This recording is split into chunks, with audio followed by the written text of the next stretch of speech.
નમસ્કાર વિદ્યાર્થી મિત્રો, સ્વાગત છે તમારું થર્મોડાયનેમિક્સ ની અંદર। આ લેક્ચર ની અંદર આપણે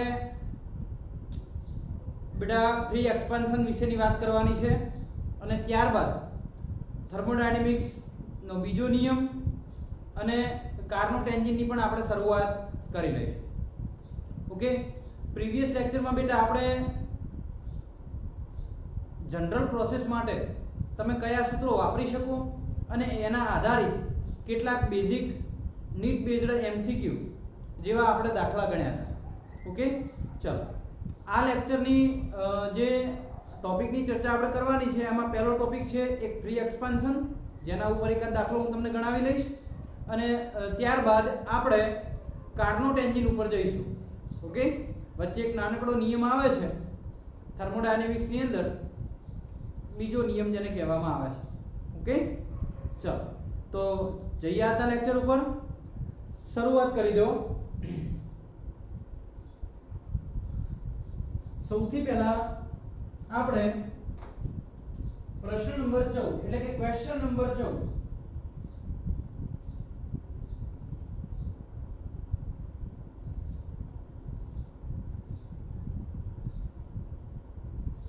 ફ્રી એક્સપાન્શન વિશે સમજવાનું છે। બેટા ફ્રી એક્સપાન્શન ની જે થિયરી છે, બેઝિક થિયરી આપણે કઈ રીતે સમજીશું? તો આપણે એક અવાહક દિવાલ વાળું એક પાત્ર લઈશું, ખૂબ શાંતિથી સમજે દરેક જણ। આ જે પાત્ર છે આની દિવાલ અવાહક છે કે જેથી કરી ઉષ્માનું શોષણ કે ઉષ્મા ગુમાવવાનું કોઈ કારણ આમાં થઈ શકે નહીં। ઉષ્મા ગુમાવી પણ ન શકે અને ઉષ્મા શોષી પણ ન શકે। ઓકે, નેક્સ્ટ આપણે વચ્ચે એક પિસ્ટન મૂકવો છે અને પિસ્ટનમાં કન્ડિશન છે કે પિસ્ટન એ સપાટી સાથે કોઈ પણ પ્રકારનું ઘર્ષણ દર્શાવતો નથી। તો અહીં મૂકી દઉં એક હું પિસ્ટન કે જે આ તંત્રને બે ભાગની અંદર વિભાજિત કરી દે છે। ઓકે, હવે તમારે બંને બાજુ અમુક પરિમાણો ધારવા પડશે, જેમ કે દબાણ, કદ, તાપમાન, મોલ સંખ્યા। તો આ બાજુ હું કહી દઉં કે આ બાજુ જે વાયુ ભરેલો છે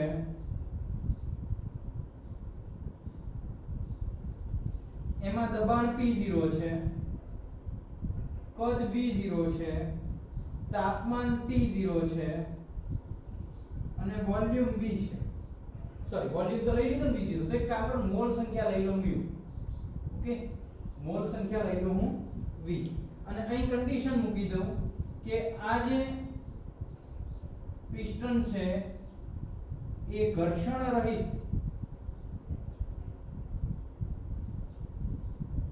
સપાટી પર સરકી શકે તેવો પિસ્ટન છે।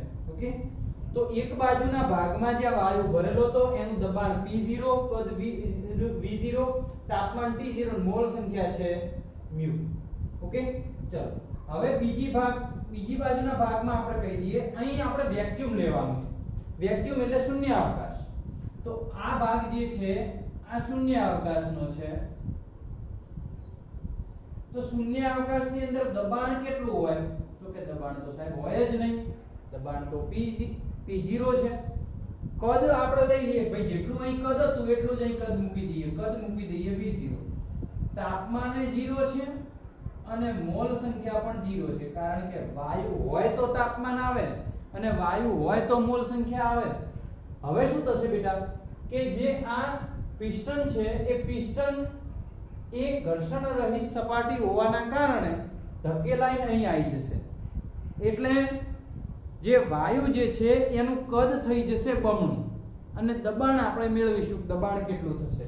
તો તમારે એના પછીની પરિસ્થિતિ દોરવાની થશે કે પિસ્ટનને મુક્ત કરતા અહીંથી પિસ્ટનને શું કરવો છે આપણે? મુક્ત કરતા। હવે પિસ્ટનને તમે જ્યારે મુક્ત કરશો દીકરા તો શું થશે? કે પિસ્ટન ખસી અને દીવાલ સાથે ચોંટી જશે। તો અહીં આ જે પરિમાણ હતા એ પરિમાણ અનુસાર અહીં ફેરફાર થશે। કઈ રીતે જોજો તો કે અહીં દબાણ P0 હતું તો અહીં નવું દબાણ ઉદ્ભવશે જેને આપણે કહી દઈશું P'। અહીં V0 કદ હતું આ V0 એટલે V0 V0 અહીં આવી જશે પરિમાણ 2V0। મોલ સંખ્યા તો કેટલી હતી તો મોલ સંખ્યા તો μ જ હશે।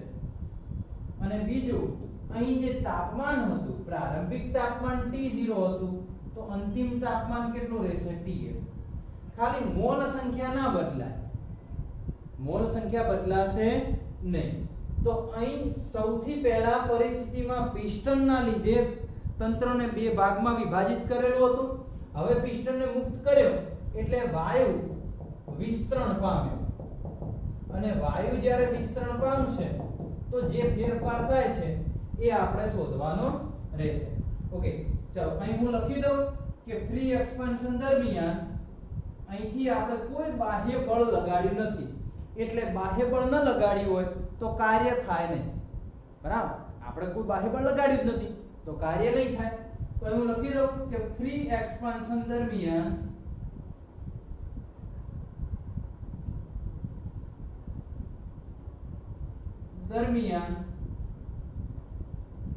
કોઈ પણ પ્રકારનું બાહ્ય બળ લગાડેલ નથી। આથી કરવું પડતું કાર્ય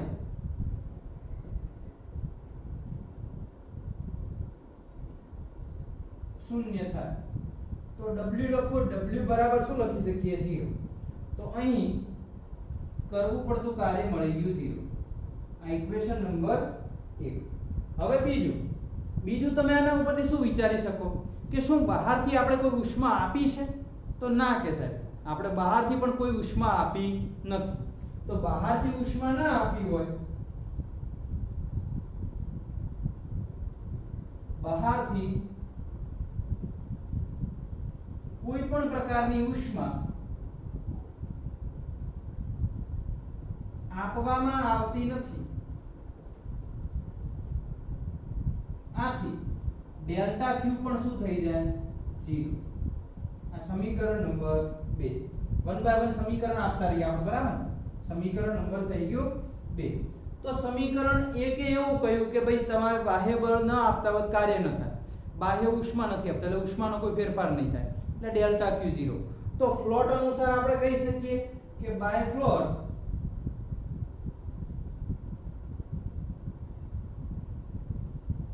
delta Q is equal to W plus delta U। તો delta Q 0 W 0 તો delta U પણ શું થઈ જાય 0। delta U 0 એનો મતલબ સમીકરણ નંબર 3 કહી દઈએ આપણે, બરાબર। આ છે સમીકરણ નંબર 3। delta U 0 એનો મતલબ કે આંતરિક ઊર્જામાં કોઈ ફેરફાર થતો નથી। હવે યાદ કરો બેટા, डेल्टा U નું સૂત્ર યાદ કરો F/2 μ r डेल्टा T। જો આંતરિક ઊર્જામાં કોઈ ફેરફાર ન થતો હોય તો डेल्टा T પણ 0 આવે કે આથી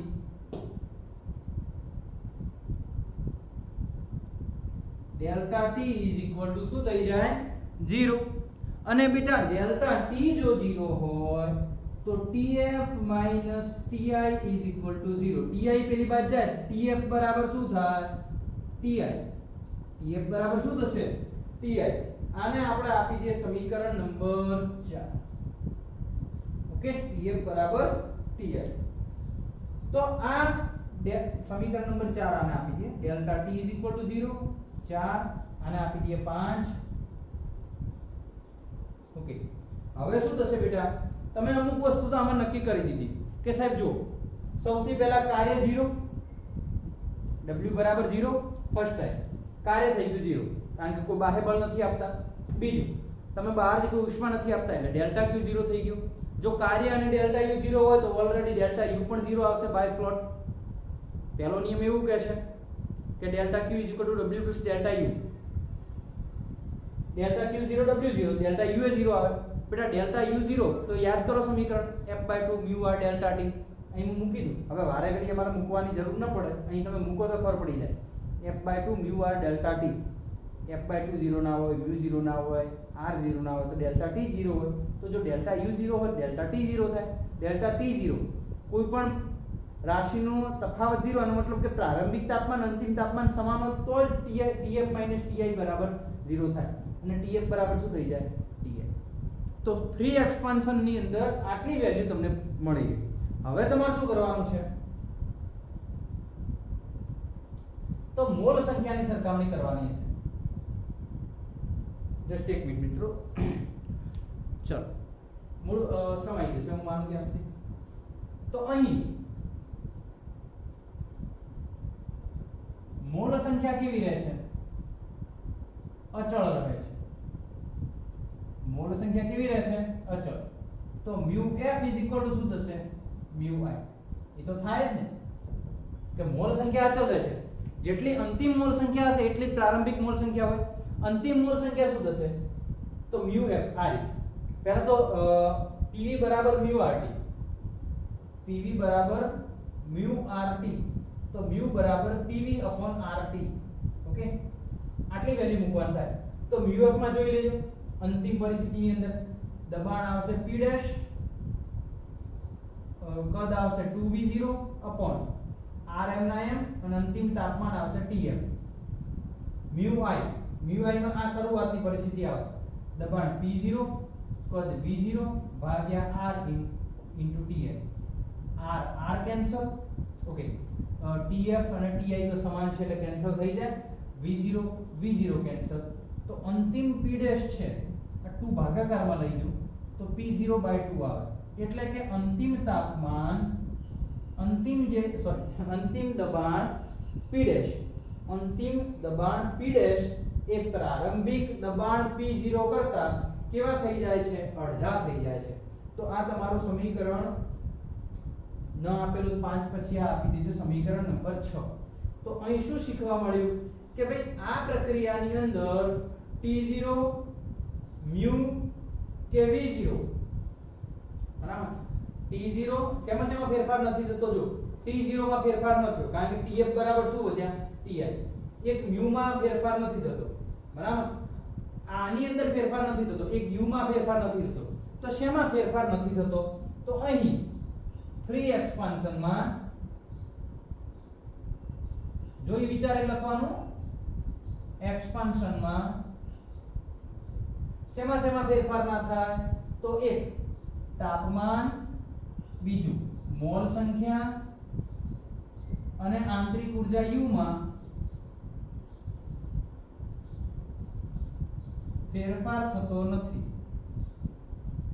જ્યારે કદ બમણું થઈ જાય છે, કદ v0 હતું તો અહીં કેટલું થઈ ગયું? 2v0. તો જ્યારે કદ 2v0 થાય છે અને દબાણ અડધું થાય છે. દબાણ કેટલું થઈ જાય? અંતિમ દબાણ P ડેશ કેટલું થયું? P ડેશ P0 કરતા અડધું થઈ ગયું. તો દબાણ અડધું થાય છે. તો હવે બેટા તમને કોઈ જગ્યાએ કંઈ પૂછે કે ફ્રી એક્સપાન્શન, તમને જ્યાં ફ્રી એક્સપાન્શન વાળો દાખલો પૂછાય ત્યાં સ્વાધ્યાયના દાખલામાં છે અને હું કહીશ કે ચલો બેટા યાદ કરો ફ્રી એક્સપાન્શન.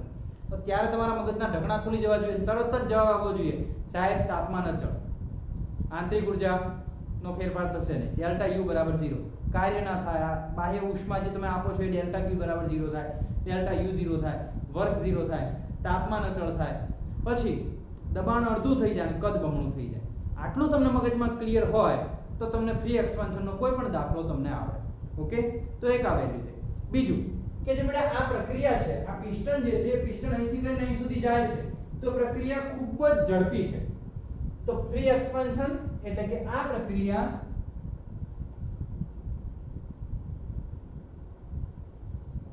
ખૂબ જ ઝડપી પ્રક્રિયા છે. આથી આને અથવા આ પ્રક્રિયાને અથવા આથી તેને અંગ્રેજી શબ્દ એડિયાબેટિક પ્રોસેસ કહે છે. શું કહે છે? Adiabatic process. હવે એડિયાબેટિક પ્રોસેસ કીધું હોય તો એનો મતલબ કે આ જે પ્રક્રિયા છે એની અંદર આ ફેરફારો ખૂબ જ ઝડપી થતા હોય છે, એટલે આને એક અલગથી નામ આપ્યું છે અને એને કહેવામાં આવે છે એડિયાબેટિક પ્રોસેસ. ઓકે, તો ફ્રી એક્સપાન્શન એકદમ મગજમાં તમારે બેસી જવું જોઈએ. ચાલો નોટ ડાઉન કરી લો બેટા ઝડપથી.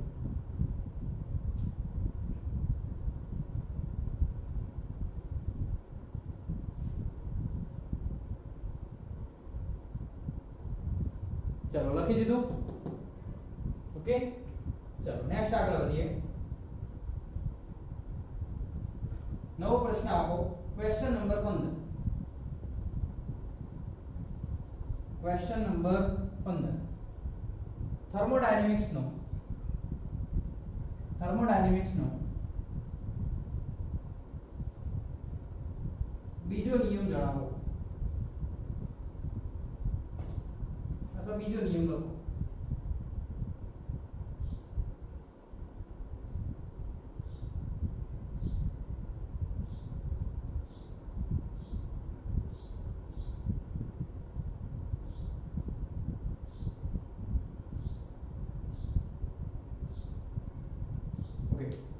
બીજો નિયમ શું કહેવા માંગે છે? તો જો બેટા, કોઈ વિદ્યાર્થી હોય કે સ્ટુડન્ટ હોય કે ટીચર હોય, કોઈ પણ હોય, કોઈ પણ યંત્ર હોય યા વ્યક્તિ હોય, કોઈની કાર્યક્ષમતા 100% ના હોય. બરાબર? કોઈ પણ, ચાહે કોઈ તંત્ર હશે કે એન્જિન હશે, કોઈની કાર્યક્ષમતા 100% નહીં હોય. તો બીજો નિયમ એવું જ કહેવા માંગે છે કે કોઈ પણ તંત્રની કે ઉષ્મા એન્જિનની કોઈ પણ ઉષ્મા એન્જિનની કાર્યક્ષમતા 100% હોઈ શકે નહીં. હવે બીજું, તમે જ્યાં સુધી, એક વાક્ય આ છે અને બીજું, તમે જ્યાં સુધી બહારથી કાર્ય નહીં કરો ત્યાં સુધી ઠંડા પ્રદેશમાંથી અથવા ઠંડા પ્રદેશમાં રહેલી ઉષ્માને તમે ગરમ પ્રદેશ તરફ વહેરાવી શકશો નહીં. બરાબર? તો એનું વિધાન લખી દઈએ કે જ્યાં સુધી અથવા કે બાહ્ય બળ દ્વારા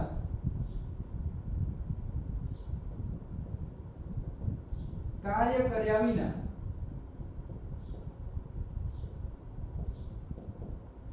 ઠંડા પદાર્થમાંથી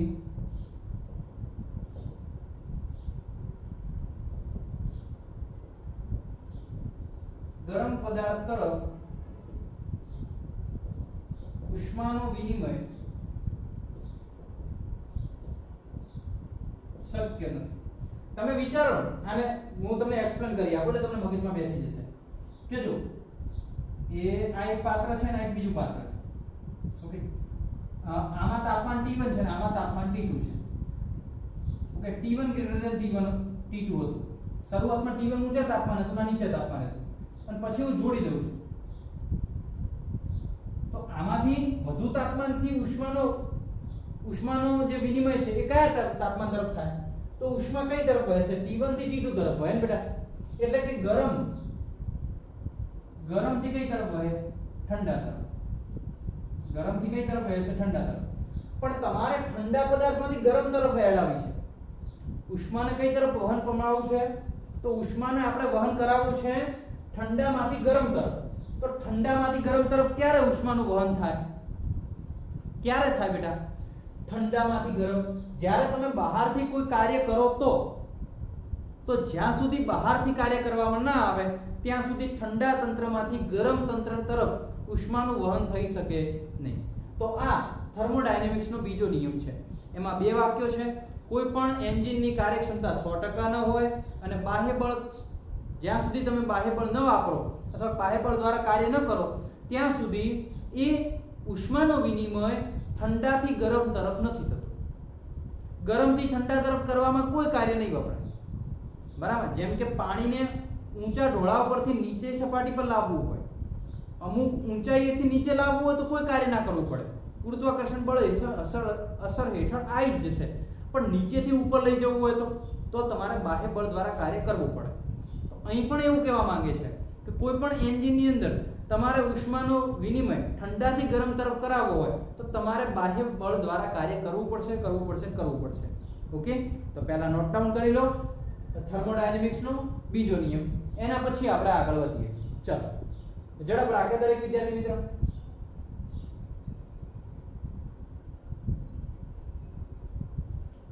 ચાલો કરી લીધું હશે. ઓકે, નેક્સ્ટ બેટા આપણે આગળ વધીએ. હવે એના પછી ક્વેશ્ચન નંબર 16 હીટ એન્જિન ની સમજૂતી આપો.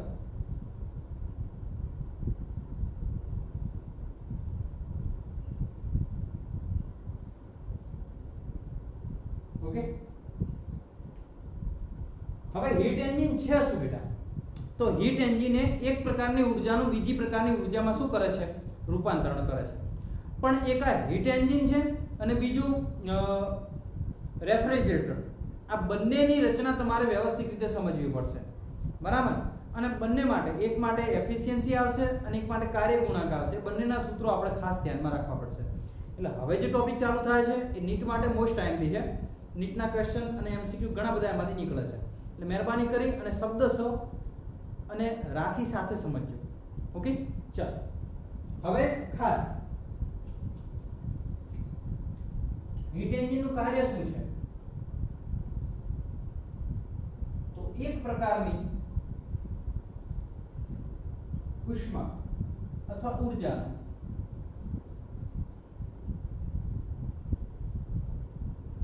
બીજી પ્રકારની ઉર્જામાં રૂપાંતરણ કરી આપે છે. એટલે કે કોઈ એક પ્રકારની ઉર્જા હોય તો એનું બીજી પ્રકારની ઉર્જામાં શું કરી આપે? રૂપાંતરણ. આ કાર્ય કોનું છે? Heat engine. તો મૂળ ઉષ્મા ઉર્જાનું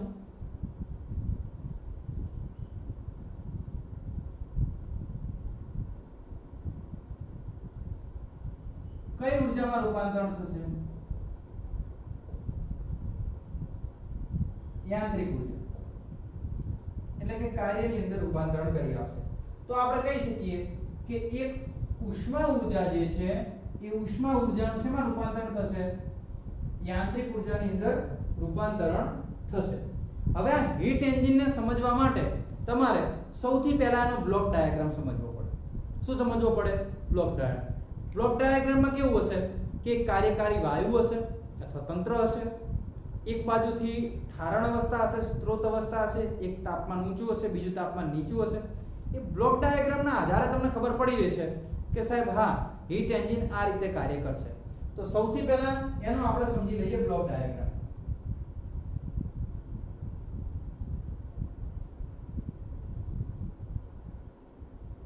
બ્લોક ડાયાગ્રામ એટલે ગભરાવાની જરૂર નથી બેટા. બ્લોક ડાયાગ્રામ એટલે એક પ્રકારની આકૃતિ. ઓકે, ચાલો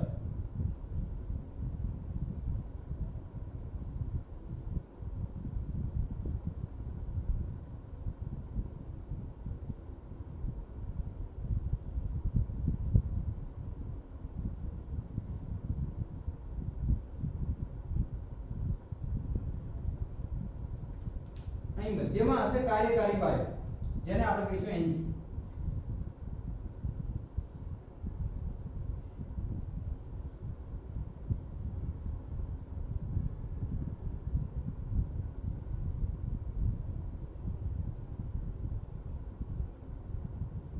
અને આ જે તાપમાન છે આ તાપમાન છે T1. હવે આ T1 જે તાપમાન છે આ ઊંચું પ્રાપ્તિ સ્થાન છે. અહીં તાપમાન કેવું હશે? ઊંચું. તો એ આ પ્રાપ્તિ સ્થાન કેવું છે? ઊંચું પ્રાપ્તિ સ્થાન, બરાબર? અથવા ઊંચા તાપમાને પ્રાપ્તિ સ્થાન કહેશો તો ચાલશે. ઊંચા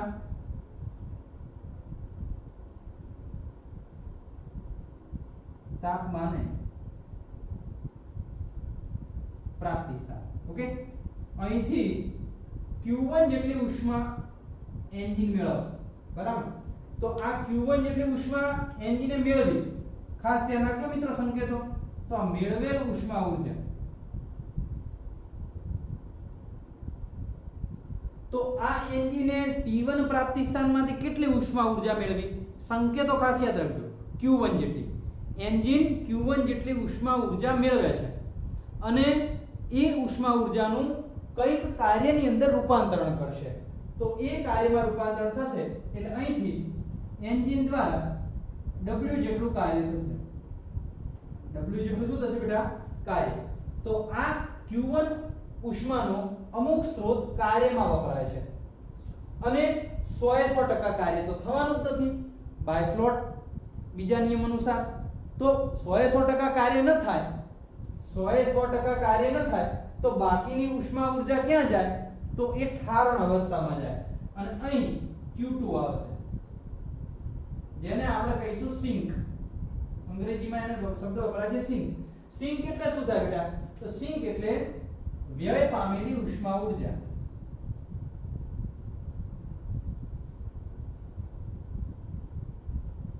અથવા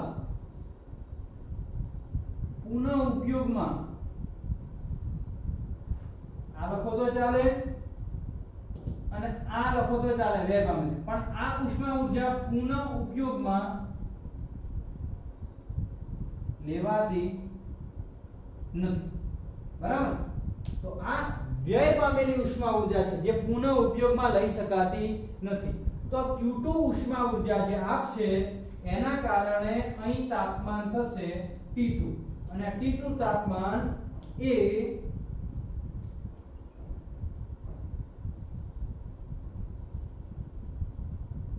નીચા તાપમાને ઠારણ વ્યવસ્થા છે. ચલો થઈ ગયું. નીચા તાપમાને ઠારણ વ્યવસ્થા. તો આ બ્લોક ડાયાગ્રામ છે હીટ એન્જિનનો. હીટ એન્જિન શું કહેવા માંગે છે? તો કે એક કાર્યકારી પદાર્થ છે.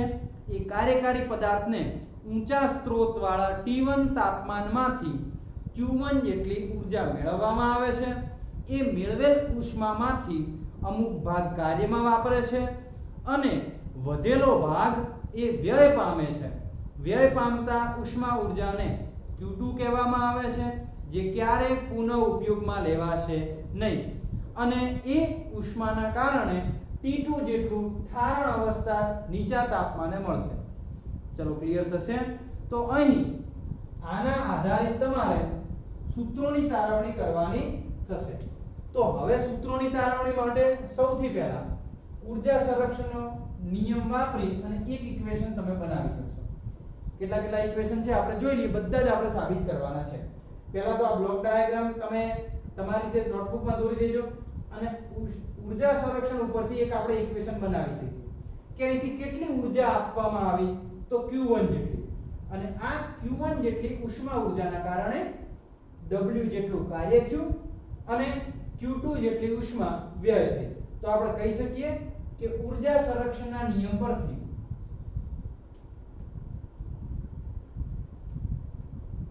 જસ્ટ એક મિનિટ મિત્રો.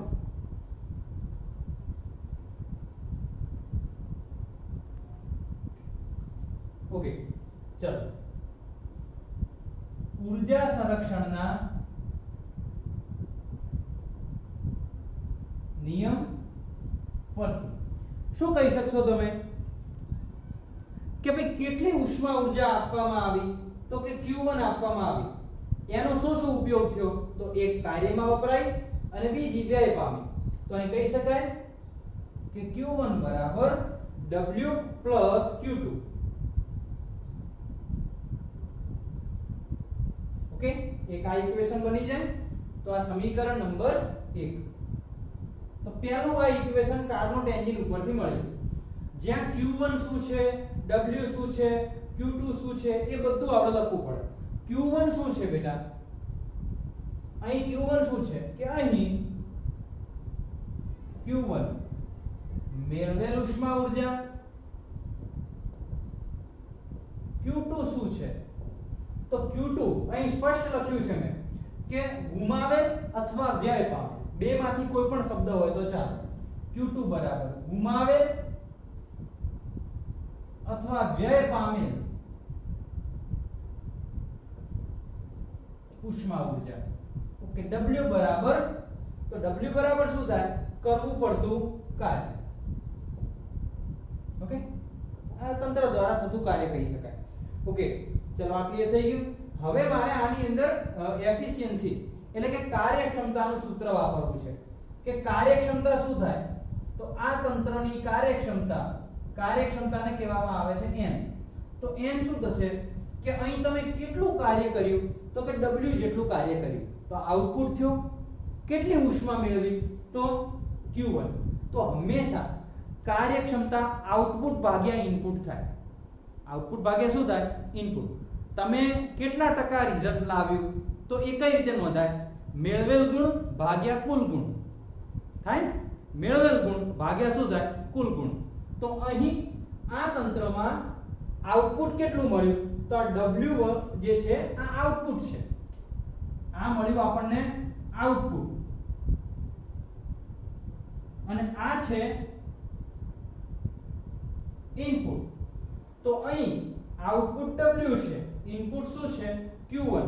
તો આઉટપુટ ભાગ્યા ઇનપુટના સૂત્ર અનુસાર આઉટપુટ w ભાગ્યા અહીં શું આવશે q1. હવે ખાસ યાદ રાખવાનું કે q1 એ મેળવેલ ઉષ્મા ઊર્જા થશે.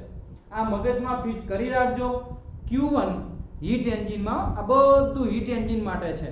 કાર્નોટ એન્જિન માટે આગળ આવશે, બરાબર, સોરી રેફ્રિજરેશન માટે આગળ આવશે. તો એના માટે ધ્યાન રાખજો કે આ n બરાબર w ભાગ્યા q1, જ્યાં w એ કરવું પડતું કાર્ય, જ્યારે q1 એ શું છે તો q1 એ મેળવેલ ઉષ્મા ઊર્જા. ઓકે, ચલો આ તો તમને મગજમાં બેસી ગયું છે. આમાં n ની વેલ્યુ કેટલી થાય તો આ n કાર્યક્ષમતા હંમેશા 0 કરતા મોટી હોય અને 1 કરતા કેવી હશે નાની હશે. ક્યારે 0 કરતા મોટી અને 1 કરતા કેવી હશે નાની. ઉપરથી બેટા કદાચ w ને કરતા કરો અહીંથી તો w બરાબર શું થાય q1 q2. તો સમીકરણ 1 પરથી કહી શકાય કે સમીકરણ 1 પરથી w બરાબર q1 q2. ઓકે, આ ઇક્વેશન નંબર 2. ઇક્વેશન 1 એપ્લાય કરો 2 ની અંદર. કિંમત સમીકરણ 2 માં મૂકતા તો તમે લખી શકો. તો આ w ની કિંમત મૂકી દઈએ પેલાની અંદર સમીકરણ 2 ની અંદર. તો n શું થાય q1 q2 q1. ઓકે, પ્રત્યક્ષ ભાગાકાર કરીએ q1 નો q1 સાથે q1 નો q2 સાથે. તો q1 ભાગ્યા q1 q2 ભાગ્યા q1 q1 ભાગ્યા q1 1 q2 ભાગ્યા શું થાય q1. તો n 1 q2 ભાગ્યા q1. આ કોની વેલ્યુ થઈ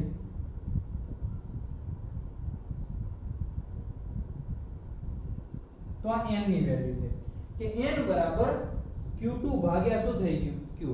ઓકે, ચલો જગ્યા થોડી વધી છે અને આપણે ઉપયોગમાં લઈ લઈએ. હવે કાર્નોટ એન્જિન એવું કહે છે કે કાર્નોટ એન્જિનમાં શું હતું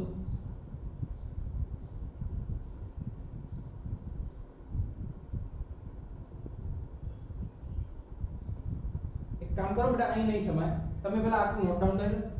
આ સંબંધ તો લખી દીધું જો કે q2 ભાગ્યા q1 બરાબર t2 ભાગ્યા t1. આ સમીકરણ નંબર 1 2. આ આવી ગયો 3. ઓકે, આ આવી ગયો 4. ચલો આટલું તમે પહેલા નોટ ડાઉન કરી લો, પછી આ હું ભાગ ભૂસી અને બીજા એક બે ઇક્વેશન હજી મેળવવાના છે, મેળવી લઈએ.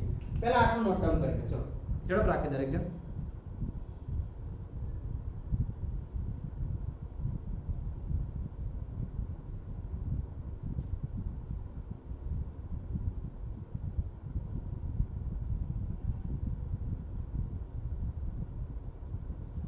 ચલો એક બીજું ખાસ અહીં શબ્દ ખાસ વાપરતા હોય છે કે જે T2 જે નીચું તાપમાન છે ને, આને એક બીજું પરિસર તાપમાન, પરિસર શબ્દ પણ વાપરે છે.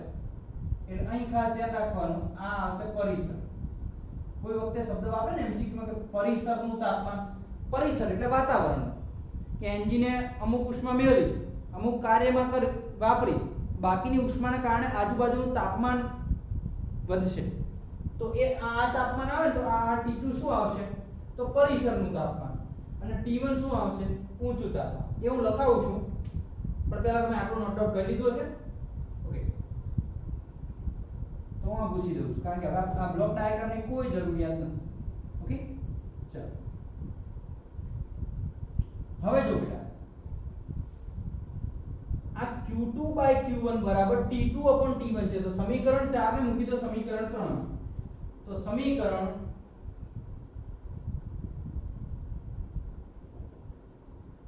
4 ને સમીકરણ 3 માં મૂકતા તો સમીકરણ 4 ને તમે 3 માં મૂકશો તો n બરાબર આવું ઇક્વેશન નહીં મળે કે 1 - q2/q1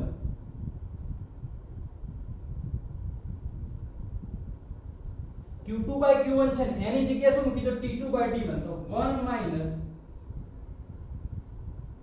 t2/ શું આવશે t1 તો 4 ને 3 માં મૂકી q2/q1 ની જગ્યાએ મેં મૂકી દીધું t2/t1 તો આ ઇક્વેશન તમને મળી અને કદાચ તમારે આની સાથે સાથે n નું આ ઇક્વેશન જોડવું હોય તો જોડી શકો કે ભાઈ w/q1 તો આ એક વ્યાપક સમીકરણ થઈ ગયું કે જે તમને કાર્નોટ એન્જિન માટેની કાર્યક્ષમતાનું સૂત્ર આપી શકે અને આના ઉપરથી મોસ્ટ ઓફ એમસીક્યુ આવતા હોય છે કે m એફિશિયન્સી એટલે કે કાર્યક્ષમતા બરાબર 1 - q2/q1 1 - t2/t1 w/q1 ઓકે ચલો હવે આમાં q1 અને q2 શું છે તો q1 ખાસ લખાયેલું છે મેળવેલ ઉષ્મા ઊર્જા એન્જિને કેટલી ઉષ્મા ઊર્જા મેળવી q1 જેટલી ઓકે નેક્સ્ટ q2 કેટલી તો કે ગુમાવેલ ઉષ્મા ઊર્જા જેને કહેવાશે q2 ઓકે ચલો t1 અને t2 એમાંથી t1 શું છે તો t1 અહીં મેં દોર્યું હતું અહીં આગળ t1 દોર્યું t1 શું હતું ઊંચું તાપમાન t1 અને t2 માં છોકરાઓ ખાસ ક્ષેત્રાય છે બરાબર હીટ એન્જિન ની અંદર કે t1 બરાબર કોઈ વખતે ઊંચું તાપમાન શબ્દ વાપર્યો હોય અથવા સોર્સ ટેમ્પરેચર કીધું હોય તો પણ સમજી જવાનું કે સોર્સ ટેમ્પરેચર ક્યાંથી ટેમ્પરેચર આવી રહ્યું છે તો એને લઈ લેવાનો t1 અથવા જે બે તાપમાન આપેલા હોય એમાંથી ઊંચું તાપમાન એ હીટ એન્જિન માટે t1 હશે ઓકે નેક્સ્ટ t2 બરાબર આવશે નીચું તાપમાન અથવા પરિસરનું તાપમાન અથવા સિંક તો આ t1 ઊંચું તાપમાન છે t2 નીચું તાપમાન છે આ ઊંચું તાપમાન અને નીચા તાપમાનમાં ક્યાંય તમારે ભૂલ થવી જોઈએ નહીં ઓકે હવે થોડીક આમાં નોટ્સ ખાસ એક વસ્તુ એ છે જો કે લખી તો દીધી જ છે પણ છતાં અહીંયા લખી કે 0 કરતા મોટો ને 1 કરતા શું હોય ના હવે આના ઉપરથી નોટ્સ શું આવી શકે તો નોટ્સ નંબર 1 અને 2 બે નોટ્સ મારવાની છે કે જો t1 બરાબર t2 હોય તો એફિશિયન્સી બરાબર 0 થાય બરાબર કે જો t1 બરાબર t2 હોય જો t1 બરાબર શું થઈ જાય t2 તો t1 બરાબર t2 1 - 1 તો n બરાબર શું થઈ જાય 0 એટલે કે કરવું પડતું કાર્ય બરાબર 0 અને કરવું પડતું કાર્ય 0 થાય તો q1 બરાબર શું થઈ જાય q2 તો q1 બરાબર મળી જાય q2 એટલે કે કોઈ એન્જિન સાથે બે સ્ત્રોત એવા જોડેલા હોય કે નીચેનું તાપમાન ને ઊંચાનું તાપમાન સ્ત્રોત તાપમાન અને સિંક આ બંનેનું તાપમાન સમાન છે તો એ એન્જિન કાર્ય કરવાનું બંધ કરી દેશે કારણ કે W બરાબર શું છે 0 તો આ પહેલી નોટ થઈ ગઈ અને બીજી કે જો T2 0 કેલ્વિન હોય T2 મૂકી દઈએ 0 0 ભાગ્યા T1 થઈ જાય 0 અને તો n બરાબર 1 થઈ જાય અને જે શક્ય નથી એટલે કે કોઈ પણ પરિસર અથવા કાર્નોટ એન્જિન ની અંદર T2 તાપમાન 0 હશે નહીં એવું તો કદી થાય જ નહીં મિત્રો હમણાં મેં તમને દોરીને આપ્યું નીચે T1 હતું ઉપર T2 હતું વ્યય પામતી ઉષ્મા ઊર્જાના લીધે વ્યય પામતી ઉષ્મા ઊર્જા 0 હોય ત્યારે તાપમાન T2 0 થાય એવું બને કદી ના બને મિત્રો મેં હમણાં જ કીધું ને 100% એન્જિન ક્યારે કાર્ય કરે, કોઈની એફિશિયન્સી એટલે કે કાર્યક્ષમતા 100% હોય ના હોય મિત્રો તો ક્યારે T2 0 કેલ્વિન નહીં હોય, એટલે કે 273 સેલ્સિયસ તો નહીં જ હોય. ક્લિયર થશે? તો આ કાર્નોટ એન્જિન માટે ઓલવેઝ બધું આવી જાય એ થિયરી છે. સોરી, કાર્નોટ એન્જિન નહીં, હીટ એન્જિન. મારે ક્યાંય કાર્નોટ એન્જિન બોલાઈ ગયું હોય તો તમે સુધારી લેજો. હીટ એન્જિન, હીટ એન્જિનના બધા સૂત્રો તમારે યાદ રાખવાના. Q1 બરાબર W plus Q2. n ના કેટલા સૂત્રો છે તો n બરાબર W ભાગ્યા Q1, n બરાબર 1 minus Q2 minus Q1, 1 minus T2 upon T1 અને W by Q1, જ્યાં Q1 એ મેળવેલી ઉષ્મા. ઓકે, ચલો આ ક્લિયર કરો. એના પછી મારે દાખલા ગણવાના છે, તો પહેલા દરેક વિદ્યાર્થી મિત્ર આ ક્લિયર કરી લે.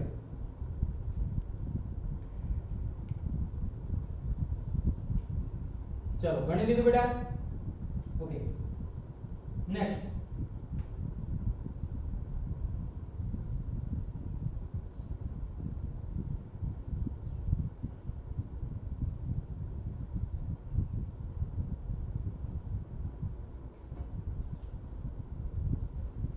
હવે નેક્સ્ટ એક દાખલો છે.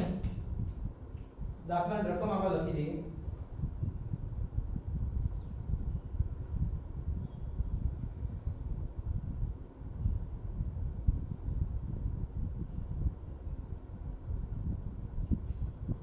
જસ્ટ એક મિનિટ મિત્રો.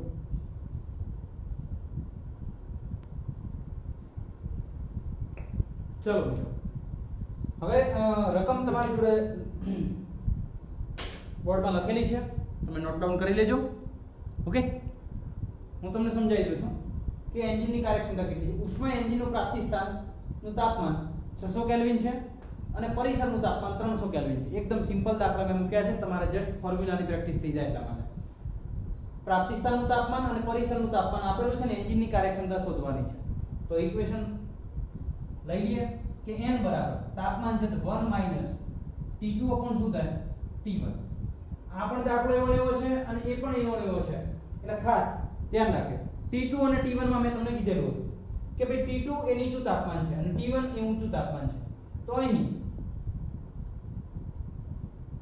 T2 બરાબર નીચું તાપમાન 300 અને T1 ઊંચું તાપમાન કેટલું આવશે 600. ઓકે, પ્રાપ્તિ સ્થાનનું તાપમાન અને આમે ખબર પડે ને ઊંચું નીચું ના હોય તો આપણે શબ્દ હમણાં મેં તમને રાડો પાડીને કીધું કે ભાઈ T1 એ પ્રાપ્તિ સ્થાનનું તાપમાન છે, જ્યારે T2 એ પરિસરનું તાપમાન છે. બરાબર, સિંક જેને આપણે કહેતા હતા. તો T2 by T1, તો હવે n બરાબર 1 minus T2 આવશે 300, આ આવશે 600. 0 0 0 0 કેન્સલ, 3 2 6. તો n is equal to 1 minus 1 by 2. 1 minus 1 by 2 એટલે 1 by 2. 1 by 2 એટલે 0.5. પણ આને ટકામાં મેળવવા હોય, કાર્યક્ષમતા હંમેશા ટકામાં આવશે, તો ટકામાં મેળવવા 100 વડે ગુણવા પડે. કેટલા વડે? 1 by 2 ને કેટલા વડે ગુણવા પડશે જો ટકામાં મેળવવા હોય તો? આ તો 1 by 2 આવી ગયું.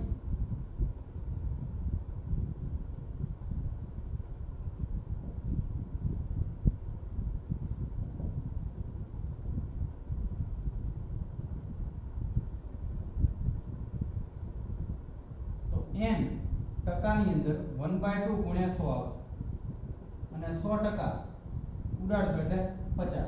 તો કાર્યક્ષમતા કેટલી આવશે? 50%. Okay, done. તો આ રીતે તમે હીટ એન્જિન માટે કીધું છે ઉષ્મા એન્જિન માટે કાર્યક્ષમતા શોધી શકો છો. ઓકે, નેક્સ્ટ આ દાખલાની અંદર આવી જાઓ. અહીં એન્જિનની કાર્યક્ષમતા કેટલી છે? આ બેઝિક હતું, એનાથી થોડો લેવલ આપણે વધાર્યું છે. એન્જિનની કાર્યક્ષમતા 40% આપી એટલે મગજમાં બેસી જાય. એફિશિયન્સી આપી દીધી 40%. ઓકે, પ્રાપ્તિ સ્થાન 227 છે અને ઠારણ અવસ્થાને અચળ રાખી પ્રાપ્તિ સ્થાનના તાપમાનમાં કેટલો ફેરફાર કરવો જોઈએ કે કાર્યક્ષમતા કેટલી થઈ જાય? 80%. તો પહેલા તો આ કાર્યક્ષમતા માટે તમે તાપમાન શોધી લો. ઓકે, ચલો તો પહેલા કેસ 1 માટે, તો કેસ 1 માં શું કીધું છે? n બરાબર છે ટકાની અંદર 40%. તો 40% ના મૂલ્યમાં ફેરવો 40 ભાગ્યા 100 એટલે કે 0.4. ઓકે, હવે આ પ્રાપ્તિ સ્થાનનું તાપમાન, આ જો શબ્દો પકડવાના. પ્રાપ્તિ સ્થાનનું તાપમાન 227 સેલ્સિયસ છે, તો T1 બરાબર કેટલા આવે? 227 સેલ્સિયસ. ઓકે, સેલ્સિયસ ને કેલ્વિનમાં ફેરવવા પડે તો આમાં તમે 273 ઉમેરી દો કે 227 + 273 એટલે એ મળશે સરવાળો કરી દેજો 7 × 10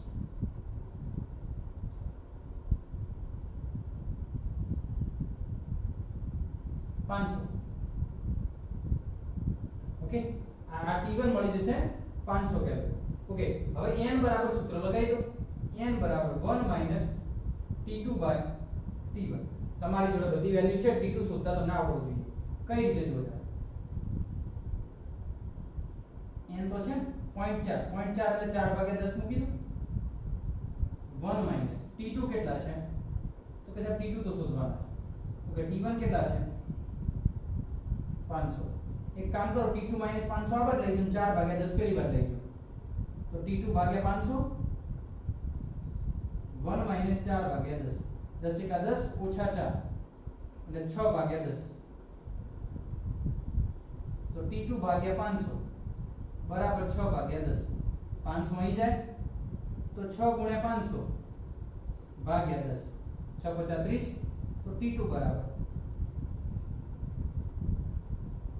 300 કેલ્વિન આવે એટલે કે તાપમાન છે T2 એ કેટલું મળ્યું 300 કેલ્વિન મળ્યું હવે આ વેલ્યુ તો અચલ રહેવાની છે આ વેલ્યુ હવે તમને કીધું છે ઠારણ વ્યવસ્થાને અચલ રાખીએ છીએ એટલે આ ઠારણ વ્યવસ્થાનું તાપમાન છે કોઈને હાઇલાઇટ કરીને લખવું હોય ને હાઇલાઇટ કરીને કદાચ લખવું તો મળી રહે કે ભાઈ આ તાપમાન પ્રાપ્તિ સ્થાનનું હતું આ જે તાપમાન T1 છે આ T1 શેનું તાપમાન છે તો એ છે પ્રાપ્તિ સ્થાન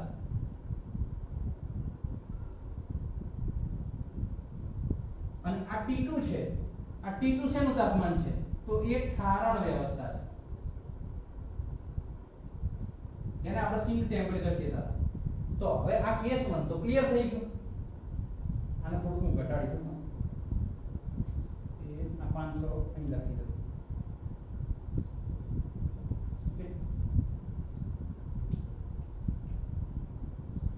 ચલો કેસ 1 પૂરો થઈ ગયો હવે કેસ 2 ચાલુ રાખો કે કેસ 2 માં શું છે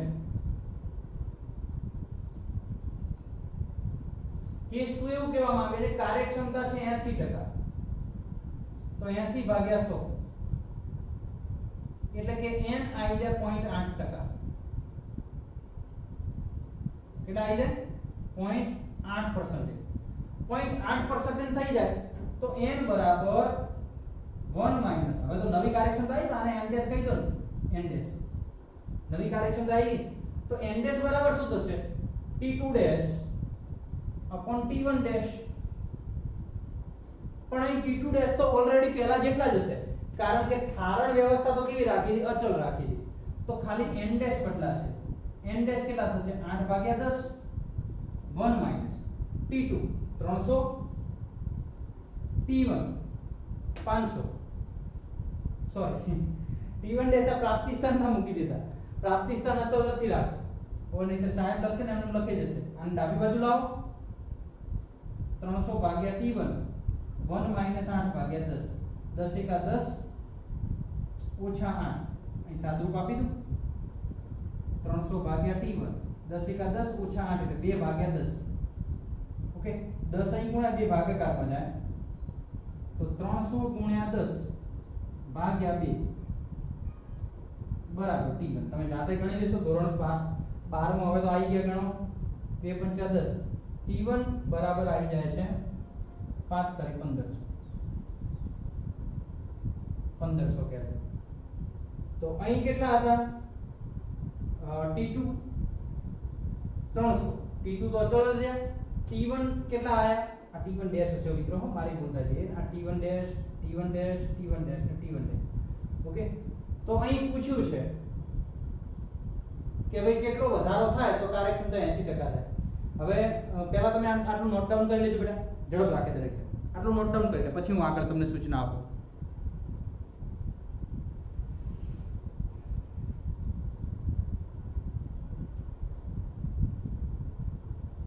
ચલો કરી લીધું તો આ તો કરી દીધું છે નોટ ડાઉન આટલું તો એટલે આ હું પૂછી દઉં છું કારણ કે મારે જગ્યાની જરૂર છે ઓકે હવે જો બેટા જો છોકરાઓને આવો ઓપ્શન આપેલો હોય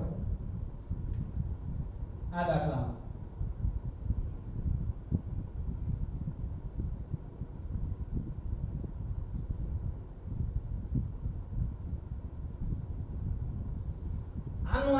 પૂછેલો હોય પૂછ્યું હોય કે તાપમાનમાં કેટલો વધારો થાય કાર્યક્ષમતા 80% થાય તો જવાબ છેલ્લે 1500 આવે એટલે છોકરાઓ ટીક કરી દે 1500 તમને અંતિમ તાપમાન નથી પૂછ્યું 80% કાર્યક્ષમતા હોય ત્યારે અંતિમ તાપમાન નથી પૂછ્યું તમને એવું પૂછ્યું છે તાપમાનમાં કેટલો વધારો કરીશું તો એફિશિયન્સી 80% થાય તો પહેલા તાપમાન કેટલું હતું T1 તમે જો સ્ત્રોતનું તાપમાન પહેલા કેટલું હતું પ્રાપ્તિ સ્થાનનું તાપમાન હતું 500 પછી પ્રાપ્તિ સ્થાનનું તાપમાન કેટલું થઈ ગયું 1500 તો કેટલું તમે વધાર્યું એટલે કે પ્રાપ્તિ સ્થાનના તાપમાનમાં થતો તફાવત પ્રાપ્તિ સ્થાનમાં તાપમાનમાં થતો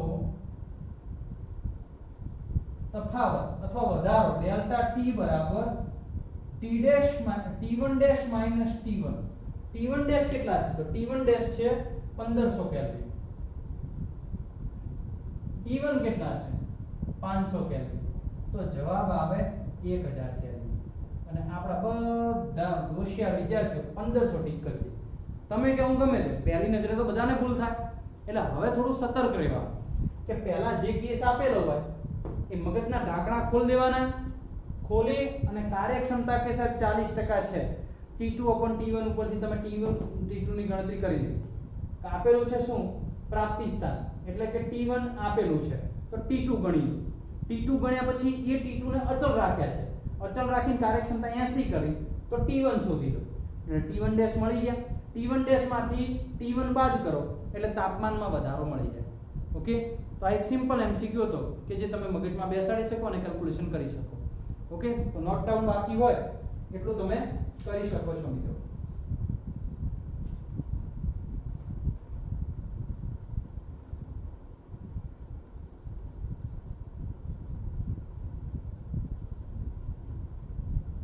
ચલો ગણી લીધું બેટા ઓકે નેક્સ્ટ હવે આપણે જવું છે કે આ તો તમે શું ભણ્યા આ તમે શેની કેલ્ક્યુલેશન કરી તો આ કેલ્ક્યુલેશન કરી તમે હીટ એન્જિન શેની કેલ્ક્યુલેશન કરી હીટ એન્જિન હવે આપણે જવું છે એના પછીના હીટ પંપ અથવા તો રેફ્રિજરેટર ઉપર એટલે આટલું ક્લિયર કરો અને હવે એના પછી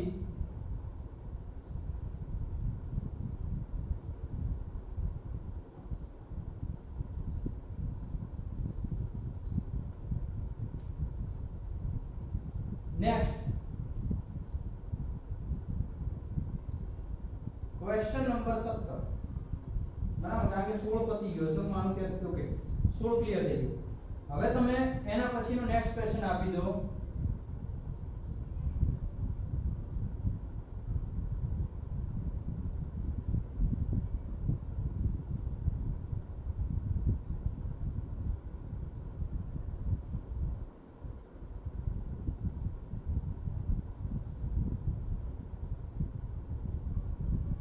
ઓકે હીટ પંપ અથવા રેફ્રિજરેટર વિશે સમજૂતી આપો બેટા હીટ પંપ કે રેફ્રિજરેટરમાં શું થશે તો એવો ને એવો એક કાર્યકારી પદાર્થ હશે તાપમાન T1 હશે કઈ કાર્ય અને ઠારણ વ્યવસ્થા T2 હશે તો એના માટેની આપણે વાત કરી દઈએ તો પહેલા દોરી દઈએ બ્લોક ડાયાગ્રામ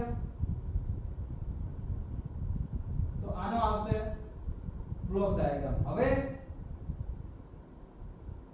આ બ્લોક ડાયાગ્રામ તમે દોરતા હોય ને ત્યારે તમારા મગજની અંદર પેલો ડાયાગ્રામ તો સતર્ક રીતે યાદ રહેવો જોઈએ કયો યાદ રહેવો જોઈએ તો તમારો જે આગળ પેલા હીટ એન્જિન વાળો ડાયાગ્રામ હતો ને હીટ રેફ્રિજરેટર છે તો હીટ પંપ છે પેલો હીટ એન્જિન નો ડાયાગ્રામ તમને આબે હૂબ મગજમાં ક્લિયર હોવો જોઈએ અથવા એક વખત એ વાંચી લો એ વાંચીને પછી આની કેલ્ક્યુલેશન કરવાનું ઓકે ચલો તો અહીં હું કહી શકું કે એક કાર્યકારી પદાર્થ છે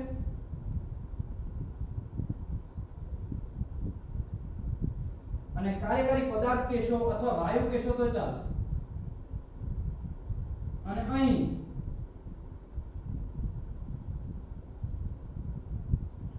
તાપમાન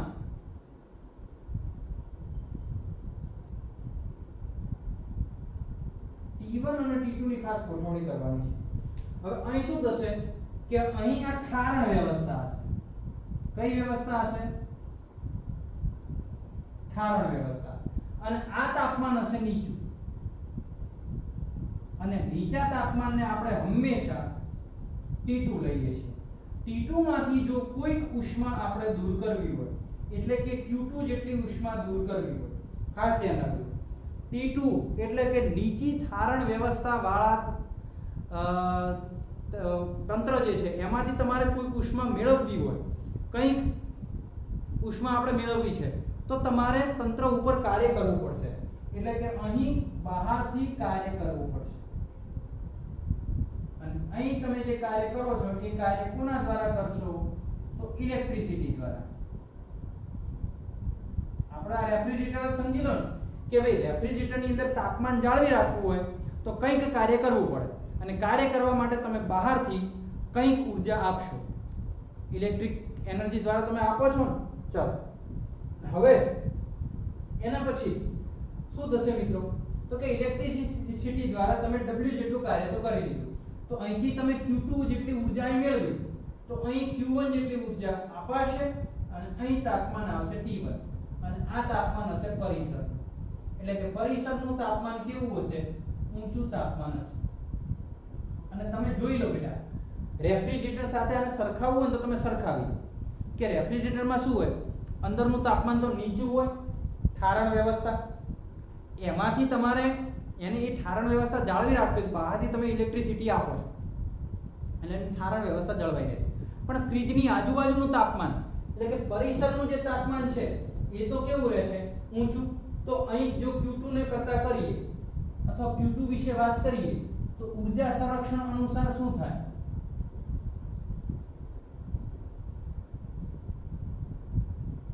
ઊર્જા સંરક્ષણ અનુસાર Q2 બરાબર શું થાય? Q2 નું બે માં વિભાજન થયું તો Q2 W આ બંને ભેગા થઈ અને શું આપશે? Q1. તો અહીં હું કહી દઉં કે ભાઈ Q2 W બરાબર શું થશે? Q1. અને આમાંથી કદાચ તમે W ને કરતા કરો તો W બરાબર Q2 માઈનસ શું થશે? Q1. આ હીટ પંપ માટે અથવા રેફ્રિજરેટર માટેનું પહેલું ઇક્વેશન છે.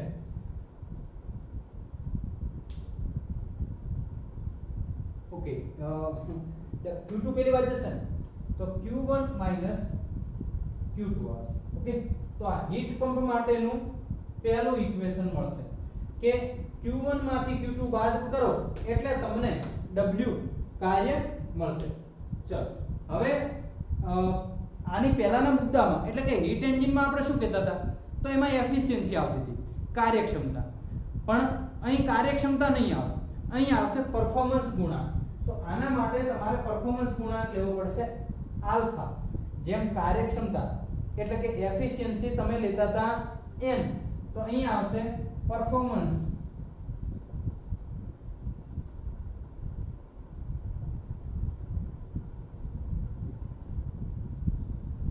અને એને કહેવાશે આલ્ફા. બેટા અહીં પરફોર્મન્સ ગુણાંક કઈ રીતે શોધાશે? તો આલ્ફા બરાબર Q2 W. હવે Q2 શું છે?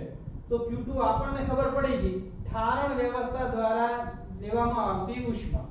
અને W ને જો અહીં કરતા કરીએ તો Q2 Q1 માઈનસ શું થશે? Q2. તો Q1 માંથી જો Q2 બાદ કરીએ તો તમને કાર્ય W મળી જશે.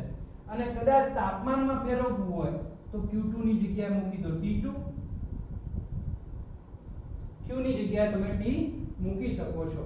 પણ અહીં ક્યારે T1 બરાબર શું નહીં હોય? T2 નહીં હોય. કારણ કે જો T1 બરાબર T2 હોય, આ એક વ્યાપક સૂત્ર થઈ ગયું. કોના માટેનું? તો હીટ પંપ અથવા રેફ્રિજરેટર માટે. અહીં ક્યારે T1 બરાબર શું નહીં હોય? T2 નહીં હોય. કારણ કે જો T1 બરાબર T2 હોય તો આલ્ફા ઇન્ફાઇનાઇટ મળી જાય અને કોઈનું પરફોર્મન્સ અનંત તો ના જ હોય. મિત્રો ખબર પડે ને, T1 બરાબર T2 થઈ જાય, T1 બરાબર T2 થઈ જાય તો આલ્ફા બરાબર શું થઈ જાય? ઇન્ફિનિટી. અને આલ્ફા ક્યારે ઇન્ફાઇનાઇટ શક્ય નથી. કારણ કે આલ્ફા ઇન્ફાઇનાઇટ થાય એટલે વર્ક પણ ઇન્ફાઇનાઇટ થાય, પરફોર્મન્સ ઇન્ફાઇનાઇટ થાય. આ શક્ય નથી. તો ક્યારે કન્ડિશનો તમને આપેલી નીચેનામાંથી કઈ કન્ડિશન શક્ય નથી? તો ક્યારે T1 બરાબર શું નહીં થાય? T2 નહીં થાય. ઓકે, બીજું કે આ પરફોર્મન્સ ગુણાંકનું સૂત્ર તમારે યાદ રાખવાનું. બરાબર? તો અહીં આપણે આજે શેના વિશેની વાત કરી? તો આજે આપણે સૌથી પહેલા ફ્રી એક્સપાન્શન ગણ્યા પછી આપણે હીટ એન્જિન ની અંદર સૂત્રો મેળવ્યા. હીટ એન્જિન ના બે દાખલા ગણ્યા. એના પછી હીટ પંપ એટલે કે રેફ્રિજરેટરના સૂત્રો તમે ભણ્યા અને રેફ્રિજરેટર વિશે વાત કરી. હવે ફોર્મ્યુલા શીટ ની અંદર તમે આ સૂત્રો એડ કરી દેજો. નેક્સ્ટ હું તમને બે અચળાંકો વચ્ચેનો સંબંધ સાબિત કરાવીશ. એક પરફોર્મન્સ ગુણાંક આલ્ફા એટલે કે હીટ એન્જિન માટે પરફોર્મન્સ ગુણાંક આલ્ફા અને હીટ એન્જિન માટે એફિશિયન્સી આવશે, કાર્યક્ષમતા, જેને કહેવાય છે ઈટા અથવા એન. અને હીટ પંપ અથવા રેફ્રિજરેટર માટે ગુણાંક આવશે પરફોર્મન્સ ગુણાંક આલ્ફા. એટલે કે એન અને આલ્ફા આ બંને વચ્ચે શું સંબંધ થાય છે એની ગણતરી કરીશું મિત્રો નેક્સ્ટ લેક્ચરમાં. પણ ત્યાં સુધી તમે ટોટલ આટલા સુધી વ્યવસ્થિત રીતે તૈયારી કરી અને પછી નેક્સ્ટ લેક્ચરમાં આવજો. ઓકે, ત્યાં સુધી સ્વસ્થ રહો, તંદુરસ્ત રહો અને અભ્યાસ કરતા રહો.